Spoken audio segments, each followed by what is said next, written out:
حبیب صاحب، پاکستان تحریک انصاف اب تک یہی کہتی رہی کہ ہم مذاکرات اسٹیبلشمنٹ سے کریں گے اور کسی سے نہیں کریں گے. اب یکدم سیاسی جماعتوں سے مذاکرات پر آمادگی، اس کے پیچھے کیا حکمت ہے؟ پچھلے کچھ عرصے میں ایک بات تو واضح ہو گئی ہے کہ اسٹیبلشمنٹ اور موجودہ حکومت کے درمیان کوئی فرق تو نہیں ہے.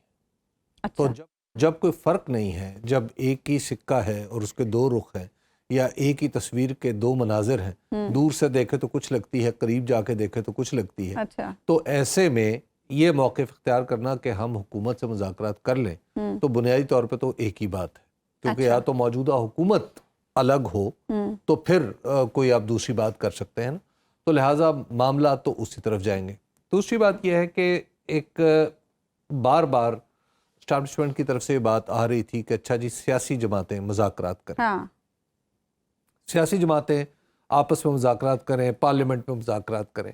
تو یہ اگر یہ شرط تھی تو پی ٹی آئی نے وہ پوری کر لی کہ ہاں جی ٹھیک ہے چلیں ان سے مذاکرات کر کے دیکھ لیتے ہیں، تمام حجت ہے.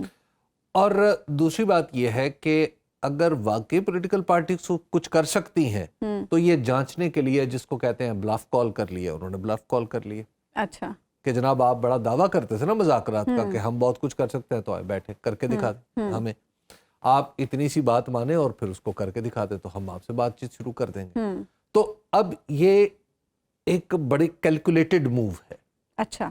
کہ ہاں جی آپ کہتے تھے کہ پی ٹی آئی مسلسل ایجیٹیشن کے راستے پہ ہے، آپ کہتے ہیں مذاکرات یہ 5 بندے ہیں، یہ آپ کے سامنے بیٹھے ہیں، ان سے بات کر کے دیکھ لیں. اچھا. تو اب وہ جو بات چیت ہونی ہے اس نے تعین کرنا ہے کہ یعنی سب سے پہلے تو یہ تعین ہونا ہے کہ بات چیت کون کرے گا. پی ٹی آئی کے لوگ تو واضح ہیں، پی ایم ایل این کی طرف سے یا حکومت کی طرف سے لوگ کون ہوں گے؟ کیا پیپلز پارٹی بھی اس میں شامل ہوگی؟ یہ تو حبیب صاحب بعد کی بات ہے. آپ کی بات کے شروع کے حصے سے تو مجھے ایسا لگ رہا ہے جیسے پی ٹی آئی نے حکومت کو امتحان میں ڈال دیا ہے. جی یہ کافی، میں نے اسی لیے عرض کیا نا، کافی کیلکولیٹڈ موو ہے. تو اس نے امتحان میں تو ڈال دیا. اب حکومت ایک نیریٹو بنا رہی ہے کہ کسی طریقے سے انکار کیا جا سکے. ابھی جیسے دانیال چودھری صاحب بھی فرما رہے تھے اور بہت سارے لوگ فرما رہے ہیں، ہمارے خواجہ آصف صاحب جو سیالکوٹ میں الیکشن ہار گئے تھے، پھر وہ الیکشن 47 فارم 47 کے تحت اسمبلی میں پہنچے اور پھر وزیر دفاع بنا دیے گئے. میں ان خواجہ آصف صاحب کی بات کر رہا ہوں. تو اب وہ جو صاحب ہیں وہ بھی آپ دیکھیں کہ کیسی کیسی باتیں کر رہے ہیں. اچھا تانا زنی، غالباً کوئی بے بسی کا احساس ہے شاید. اچھا اسی طرح اور بہت سارے لوگ ہیں، لیکن کچھ لوگ ایسے بھی ہیں جو مذاکرات کی بات کر رہے ہیں. آج اعظم نذیر تارڑ صاحب نے خیر مقدم کیا، رانا ثناء اللہ صاحب بھی کافی عرصے سے آفرز کر رہے ہیں. جو لوگ یہ کہہ رہے ہیں، خیر مقدم کر رہے ہیں، بنیادی طور پہ وہی طاقتور ہیں اور وہی پی ایم ایل این کے اندر بھی فیصلہ سازی میں کوئی کردار ادا کریں گے. اچھا. وہ لوگ جو کہہ رہے ہیں کہ نہیں کریں گے، پہلے یہ کرو پہلے وہ کرو، تو ان کی حیثیت نہیں ہے کہ وہ مذاکرات کے اندر بیٹھ بھی سکیں گے. اچھا. تو لہٰذا یہ بات تو میں آپ کو واضح کرتا ہوں. تو پھر اس سے ہم یہ اندازہ لگائیں کہ کچھ سنجیدگی ہے حکومت میں بھی؟ اس وقت ہلکی سی ایک سنجیدگی کی لہر ہے. اور آپ کو پتہ ہے کہ ہماری جو حکومت ہے، حکومت کے اندر بھی بہت ساری، وہ جسے کہتے ہیں نا ویلز ود ان ویلز، حکومت کے اندر جو چھوٹے چھوٹے ویلز چل رہے ہیں ان کی طرف سے بھی اسی طرح کے سگنل آ رہے ہیں کہ آپ مذاکرات کی طرف بڑھیں، آپ بات کریں، کیونکہ ملک کے اندر جو صورتحال ہے وہ کوئی زیادہ اچھی نہیں ہے. اور اگر ملک کے اندر کوئی نارملسی واپس آتی ہے، نارمل حالات واپس آتے ہیں تو بہت ساری چیزیں آگے بھی ہو سکتی ہیں. اس لیے آپ کچھ بات کو آگے بڑھائیں. لیکن حبیب صاحب بات آگے بڑھے گی تو پھر بہت سارے مسائل تو اس حکومت کے لیے بھی پیدا ہو جائیں گے. جیسے آج بیرسٹر گور صاحب کہہ رہے تھے کمیشن بنائیں، 9 مئی کی دھول بٹھائیں. اگر 9 مئی کی دھول بٹھا دی گئی تو پھر تو اس حکومت کے لیے بھی بہت سارے مسئلے مسائل ہو سکتے ہیں. ایک بات سمجھیے، اس وقت جو ہمارا جو پاور سٹرکچر ہے نا، اس پاور سٹرکچر میں پی ایم ایل این اور پیپلز پارٹی بینیفیشری، یہ کسی چیز کی ذمہ داری نہیں لیتے اور تمام فوائد پہ حق جماتے ہیں. مثلا انٹرنیٹ بند ہوا، آرام سے خاموشی اختیار کر لی جائے. ہاں جی. اور افواہوں کا ایک بازار گرم ہو جائے گا، جی فلاں نے کیا، شارک کھا گئی، کچھوے آ گئے، پتہ نہیں کیا کچھ ہو گیا. آپ دیکھ لیجئے کہ اس کی رسپانسبلٹی لینی چاہیے یا نہیں؟ بالکل لینی چاہیے. اچھا 26 نومبر کا معاملہ، اگر وہاں پہ ہم حکومت کا موقف مانے جو قابل یقین نہیں کہ وہاں پہ گولی نہیں چلی، گولی تو چلی ہے بھائی، اگر آپ سمجھتے ہیں کہ واقعی ان میں دہشت گرد تھے، واقعی ان کے اندر ایسی چیزیں تھیں جن کی وجہ سے ملک خطرے میں پڑ سکتا تھا، تو آپ کو اس کی رسپانسبلٹی لینی چاہیے جی۔ وہ بھی رسپانسبلٹی نہیں لے رہے۔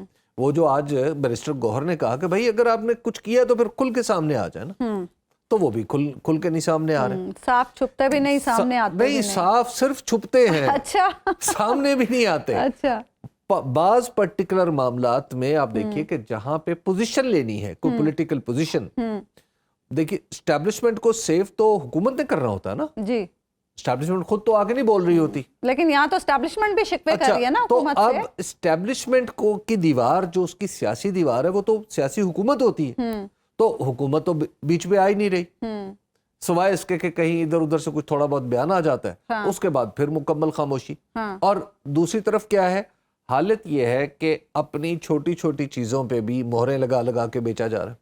اچھا، مثال آپ اس کی مثال لے لیں کہ پنجاب میں تندوروں پہ آج کل آپ کو کس کی تصویر نظر آتی ہے؟ ٹھیک ہے ٹھیک ہے، وہ جو میں صحافیوں کے وہ جو کالونی کے لیے فارمز دیے گئے ہیں اس پہ تصویر کس کی ہے؟ ٹھیک ہے، ایک ایپ ہے بنی ہوئی، حالانکہ وہ ایپ بڑی اچھی ہے، ایپ بڑی اچھی ہے، لیکن اس ایپ کا نام بدل کے کیا رکھا گیا ہے؟ تو دیکھیے، جب آپ سارا کریڈٹ تو کہتے ہیں کہ یہ ہمارا ہے، اور سارا ڈسکریڈٹ جو ہے آپ خاموشی سے کہیں اور ڈائیورٹ کر دیں، تو اس کا مطلب ہے کہ آپ کے پاس بھی روم کم ہوتا چلا جائے گا، کوئی بھی اتنا بے وقوف نہیں ہوتا، ایسے نہیں چلے گا، ایسا نہیں چلے گا، تو لہٰذا اب آپ کو رسپانسبلٹی لینی پڑے گی، ابھی بھاگیں گے کل پھر آ جائے گی، کل بھاگیں گے پرسوں پھر آ جائے گی، تو لہٰذا یہ جو معاملات ہیں، حالات تھوڑے سے بدلے ہوئے ہیں پہلے کی نسبت۔ پیپلز پارٹی بھی بڑی ناراضگی کا اظہار کر رہی ہے، کیا پیپلز پارٹی سے کوئی خطرہ ہو سکتا ہے اس حکومت کو؟ مسلم لیگ نون پہ اعتراض جو کرے، جی دیکھیے، پیپلز پارٹی اور مسلم لیگ نون پہلے کسی زمانے میں دو ایسے وجود تھے کہ جن کو رسی باندھ کے ایک کیا جاتا تھا، اچھا، اب یہ ایک ہی وجود ہے، اچھا، اب ان میں کوئی فرق نہیں ہے، ایک دوسرے سے جدا ہوگا تو دونوں ہی بے معنی ہو جائیں گے، اچھا، آپ اس میں جس کو چاہیں روح قرار دے دیں، جس کو چاہے جسم قرار دیں، یک جان دو قالب، نہیں دو قالب بھی نہیں ہے، یہ یک جان اور یک قالب ہے، یہ ایک ہی قالب، یہ سمجھیے کہ ایک ہاتھ پہ کھجلی ہو رہی ہے اور دوسرا ہاتھ اسے کھجا رہا ہے، بس اس سے زیادہ کچھ نہیں ہے، آپ اس میں پریشان نہ ہوں، پیپلز پارٹی کہیں نہیں جا سکتی، ٹھیک ہے، نہ مسلم لیگ نون کہیں جا سکتی، اب یہ جہاں جائیں گے اکٹھے جائیں گے، لازم و ملزوم ہے ایک دوسرے کے لیے، ٹھیک